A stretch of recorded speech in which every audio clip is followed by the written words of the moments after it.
choice to make. Mu by'ukuri dufite amahitamo. You are either crushed in between, tuzemera badukora ibyo bashaka badusye, dukora ibyo bashaka, you stand up and fight. cyangwa se duhaguruke turwane. When people are saying in the testimony that the hope they have, and that what happened here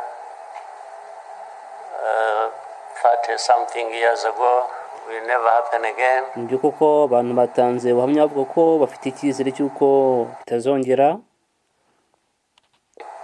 It won't be because of those who were responsible for that dark past. Will not try again. Ntibizongera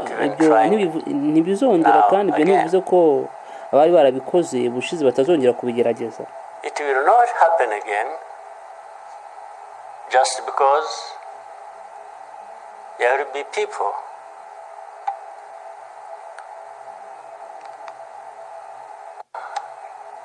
who will stand up and fight. Ahubwo ntabwo bizongera kuko hari abantu bazahaguruka kandi bakarwana.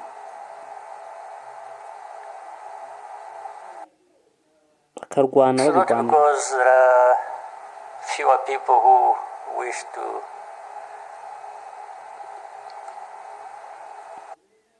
kandi si uko hari abantu bake bifuza ko u Rwanda ruzimira kongera gusubira mu icuraburindi.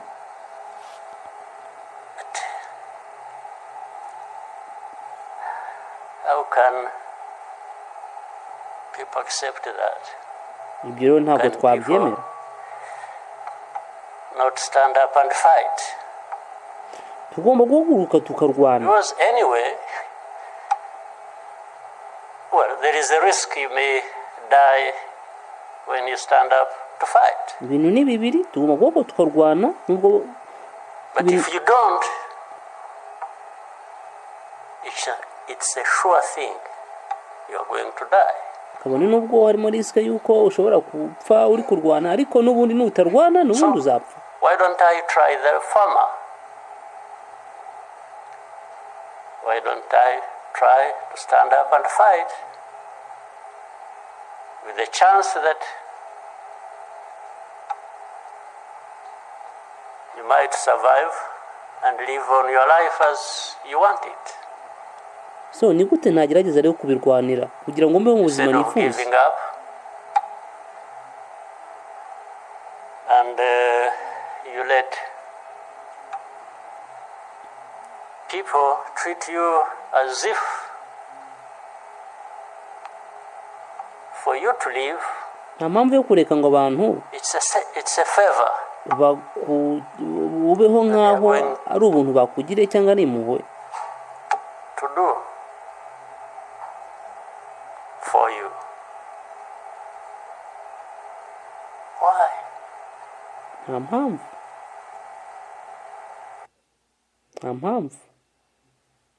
I've also had people come to me and warn me and say, President, you are too vocal. You say things that challenge these people who have the power in their hands, and they're going to kill you. Hari abantu baje bambwira ngo no, His Excellency uri kuvuga amagambo uyabwira abantu bakomeye cyane b'abanyembaraga, none nta kabuza bazakwica. Well, first of all, it means they are killers. Nurumva ko ari abicanyi. But my answer to them is, you know what? Ariko igisubizo nabahaye narabwiye nti mwari mubizi. If I were to be there to just accept these things to happen, I don't think I would count myself as living anyway. It's like I would already be dead. Nabushuje nti n'ubundi ndetse ibi byose bikaba nkabareka bagakora ibyo bashaka n'ubundi ntago naba ndiho. N'ubundi ntaba nanapfuye. Ntaba ndi umupfu. To live a life of lies, of pretense. Kubaho ubuzima bw'ikinyoma. Ubuzima bw'ikinyoma. And all my life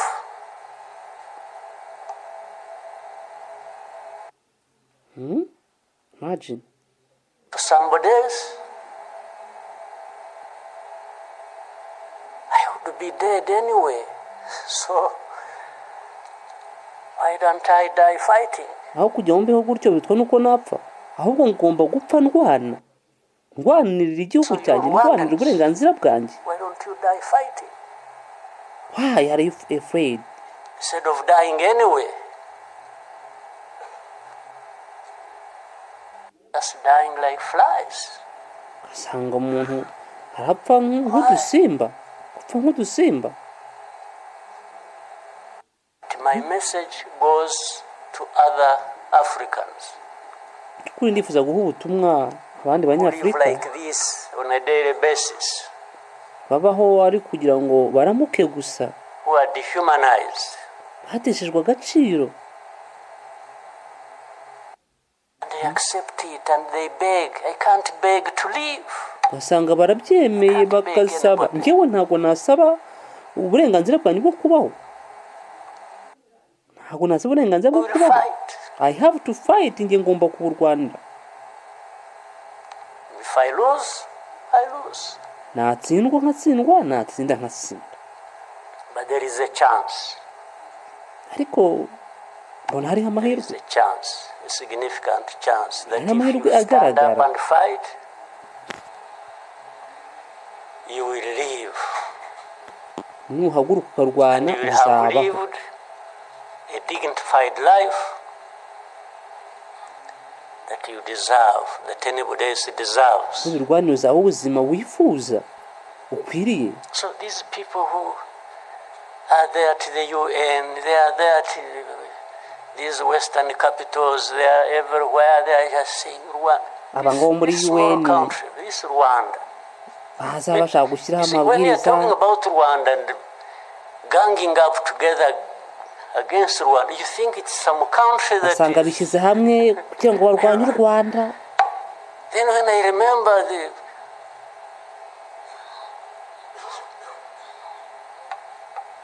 the facts about it, By'ukuri iyo nibutse ukuri, I just imagine the world has gone amok. iyo nibutse ukuri kubiri inyuma mpitamo na isi yabaye isi y'ikinyoma, isi yangiritse, isi In yarangiritse. the midst of all that, we have to live. Gusa kiruta ibindi We have byose to live niko our lives, we have to tugomba fight kubaho for kandi that, tukabaho we ubuzima have to bwacu live kandi the way we want. tukaburwanira. And I Tukaburwanira tell please, anybody, kandi ntawe his tubikesheje. face, to go to hell.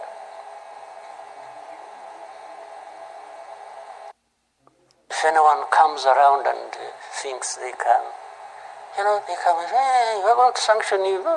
Ugasanga umuntu araza ngo ndaguha ibihano, ndaguha Go ibihano. to hell. Go away in the hell. Just go to hell. Go to hell. Go to hell. You have your own issues to deal with. Go and deal with your own issues. We genda umenye ibyawe. Leave me to mine. Menya ibyawe, ibyanjye ubindekere.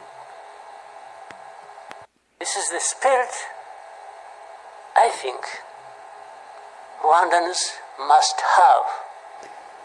Iyi niyo mitekerereze abanyarwanda bakwiye kugira. So my worry is not about how powerful these people are, that come down upon us and Mu by'ukuri njyewe ikibazo mfite ntabwo ari ukukura bino bihugu by'ibinyembaraga biza bikadukorera ibyo bishaka bitwereka ko bitariho tutabaho. Si cyo kibazo ahubwo njye mfite, cyangwa se bashaka kuduhemukira, njye si cyo kibazo mfite nyirizina. Throw anything at us, I'm never worried about that. Icyo si cyo I kinteye ubwoba. worry about one thing, Njye ikinteye ubwoba ni iki kimwe which has lived on for centuries. kimaze imyaka n'imyaniko. It's for Rwandans. It's for Africans Ibi ndabibwira Abanyarwanda, ndabibwira Abanyafurika who sit back and find nothing wrong with accepting to be treated like that. bakomeza kwicara bakemera kubaho That's my only nk'uku word. nguku, bakemera ubukoroni, bakemera treatment Can nk'iyi. Rwandans, when can Africans Se ni ryari? refuse to be mistreated like this? Ni ryari Abanyarwanda n'Abanyafurika To be told they have no value, by'ukuri to bazareka be kubaho told nk'uko, that their lives have to be lived as a kubaho nk'aho result nta of a favor gaciro, they are being done by somebody else. kubaho nta gaciro. What a shame Mu by'ukuri biteye agahinda for people to accept that even for a moment. nta n'akanya na gato ukwiye kubyemera. You must not accept it. You must get up and fight for mukwiye yourself. kubyemera kandi mukwiye guhaguruka mukabirwanira, mukabiharanira, Then you have fools leading countries and being used as puppets.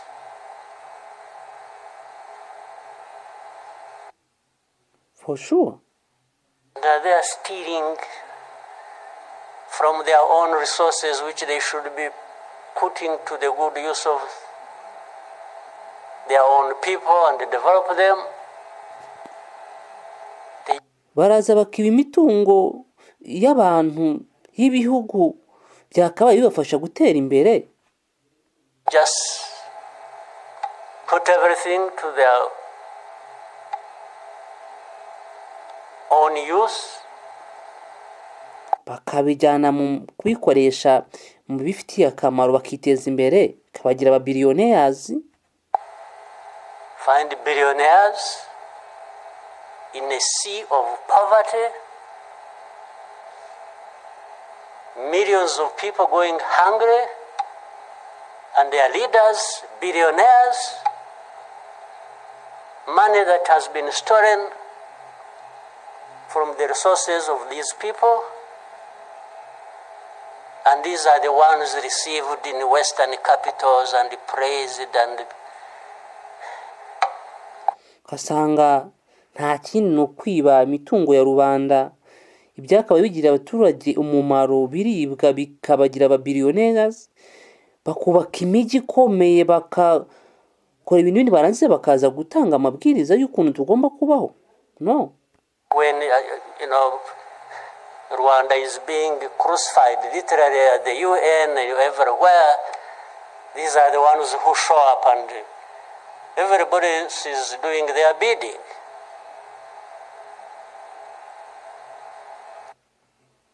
For sure, They no. don't talk. These ones don't even say a thing. There is somebody to say it for them.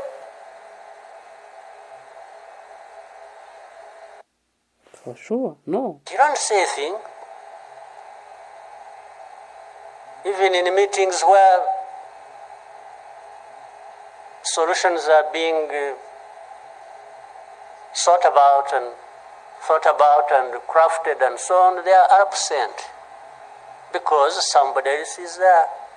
They'll address when their name comes up, they'll say, no. You see, I see it on a daily basis.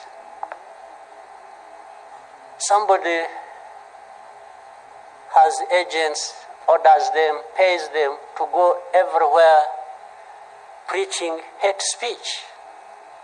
Usanga bagenda bakwirakwiza Killing people amagambo in broad y'inzangano, daylight, kica abantu, setting fire on these people, kabatwika, burning in broad kabatwika. daylight.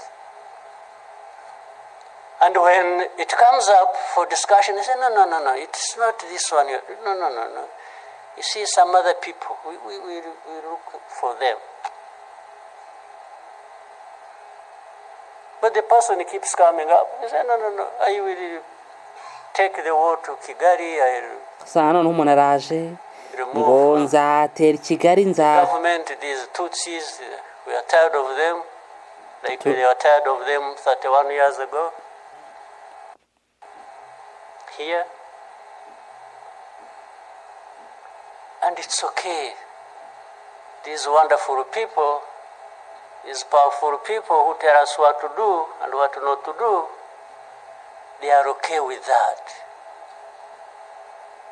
Usanga bano bantu ibihugu bikomeye nabyo babyemeye. Aho umuntu azatera Kigali ngo akureho ngo guverinoma. And they expect us to accept it. Kandi natwe bakumva ko natwe tuzabyemera nyine. Tukabyemera no? In broad daylight.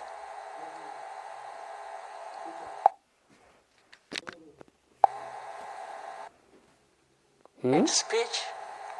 Killing people for their identity, uprooting them from their homes, and most of them are refugees here. Ugasanga ubirukanye mu byabo. We have 125,000 people as refugees. Abantu n'impunzi dufite bari hano mu Rwanda. Birukanwe mu byabo. Bavuye mu burasirazuba bwa Kongo. And then these powerful good people come here and pick 1, 2, 3, ugasanga abantu bo mu burengerazuba bw'isi b'abanyembaraga baje bigize beza bakajya batwara umwe bagatwara babiri bagatwara batatu kandi basize abenshi mu bibazo.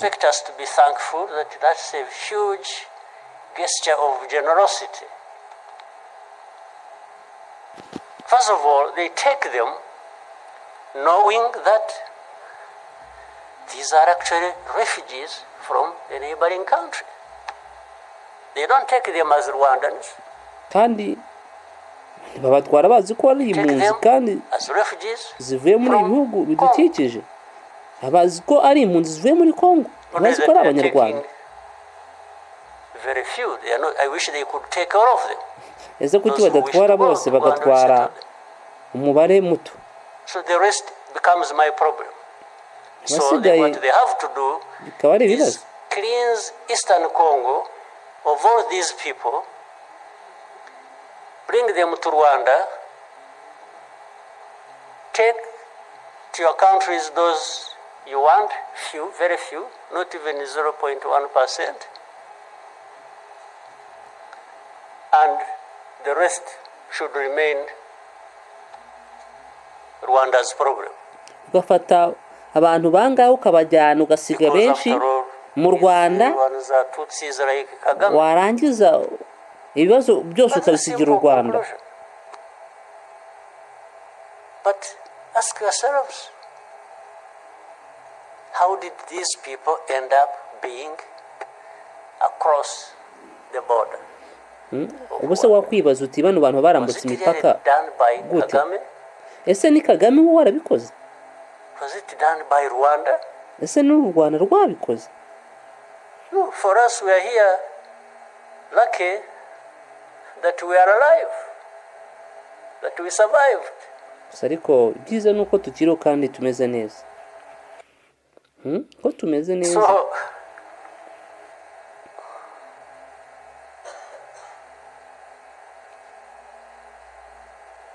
but as I say this,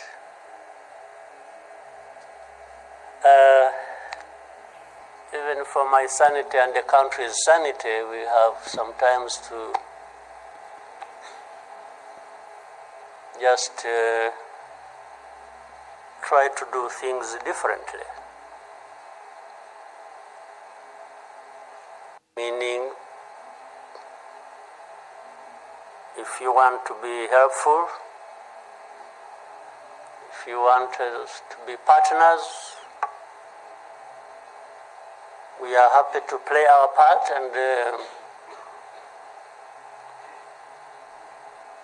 you can be sure you will find a reliable partner in us. Irrespective of what we think about you.